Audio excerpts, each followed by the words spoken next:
everyone. Today we're going to talk about the exam day. Yes, it's your IELTS exam day, what you should do, what would be the tips and tricks for different section, and this is what I'm going to talk today. So arrive early because there is a process where they validate your identity and they give you a sitting number. So it's good that you be early than late to avoid your exam not happening. Be ready with your identity proof. Your passport is your identity proof here. So you please be ready with your original passport, not a photocopy. Make sure your electronic devices are turned off and kept outside the room. There's always an area where they tell you to keep your personal belongings. You can ask them, and while leaving, you can collect them.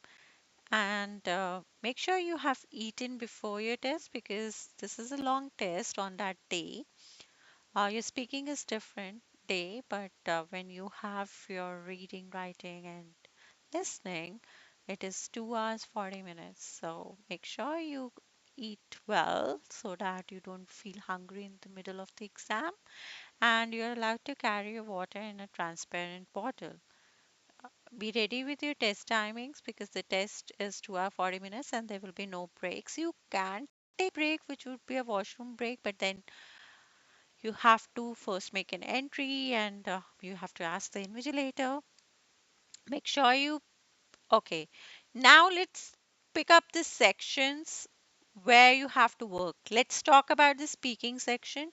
Make sure you pay close attention to the questions before responding. If you're not certain about how to respond, refrain from answering a wrong question. Okay, so what I mean here is just ask them, hello, I understood this. Do you mean this? Or you can blankly say that, oh, I didn't understand the question. Would you mind if you repeat it again for me? Stay self-assured and calm. Don't lose your patience because patience is a key. And if you are hearing or you are appearing with your exam in a calm mindset, then you will master it. Let's do for reading now. Review the questions prior to the reading the text. You have to read the questions because maybe they are asking something and you are understanding. So make sure you understand the question. Quickly read the text. Focus on the beginning and end of the text in the paragraphs. Determine important terms, numbers, figures, or anything which is like years, numeric digits. Respond to each inquiry because every question has 1 mark. Don't leave the questions blank. Verify your responses. For listening, carefully read and listen to the instructions which are given before the test, like before answering or before the recording starts. Record your responses on the examination sheet. Transfer your answer to the answer sheet. There would be a time given for it, so do at that time with caution. No spelling mistakes. If you want, you can write on all the upper cases and make sure if they have asked 2 words, write 2 words, not 3 words, because it would be a wrong response and you'll be left with less 1 mark. Okay, on the exam day, bring a legit form of identity, which would be your passport.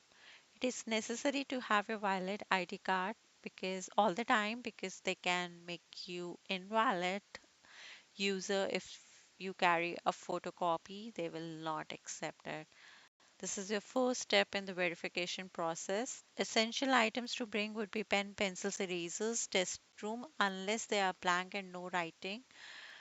But don't write on your eraser anything or don't be smart because they will cancel the exam or they can take any action against it. And also, they provide you pen and paper, but I would say it's better to use yours. And you're only allowed to bring your ID for the speaking test, nothing else. No pencil, no pen, no paper. They provide you for your cue card. Items that are prohibited from carrying with you is cell phones, wristwatches, smart watches. Turn off your mobile device and place it with your personal item outside the examination room. There's a clock in the examination room which is to, you can check your time, what is left. So there would be a clock. So don't worry that you cannot monitor your time. You can.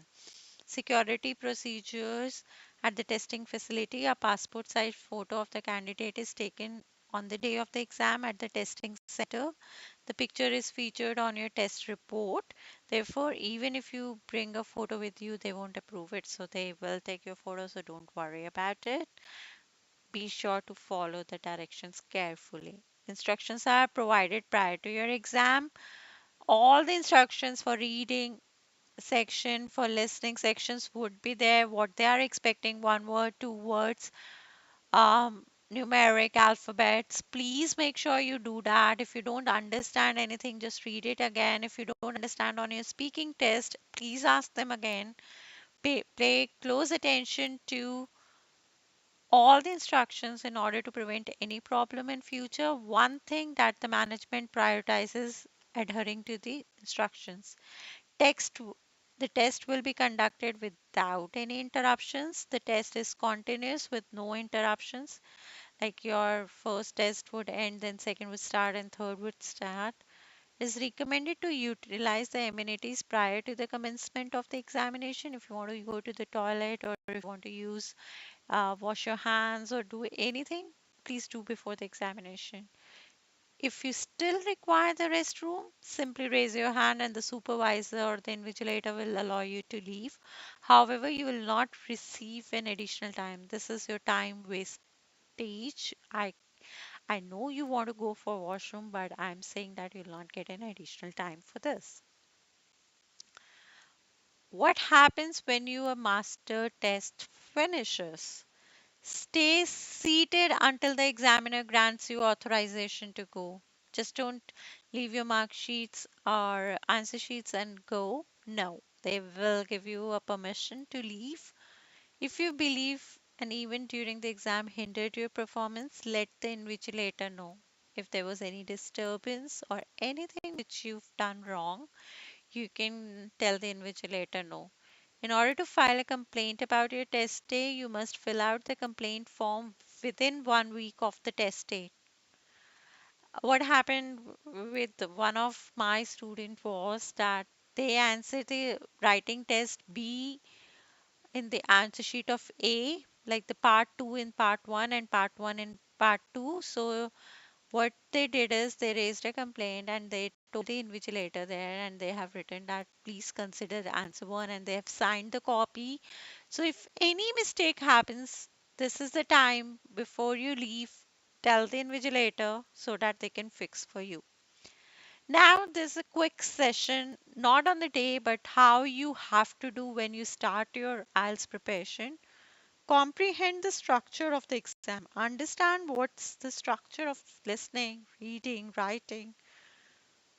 Understand the method of grading. What is the score for how many questions you do correct? What the score you get it. Immerse yourself in English.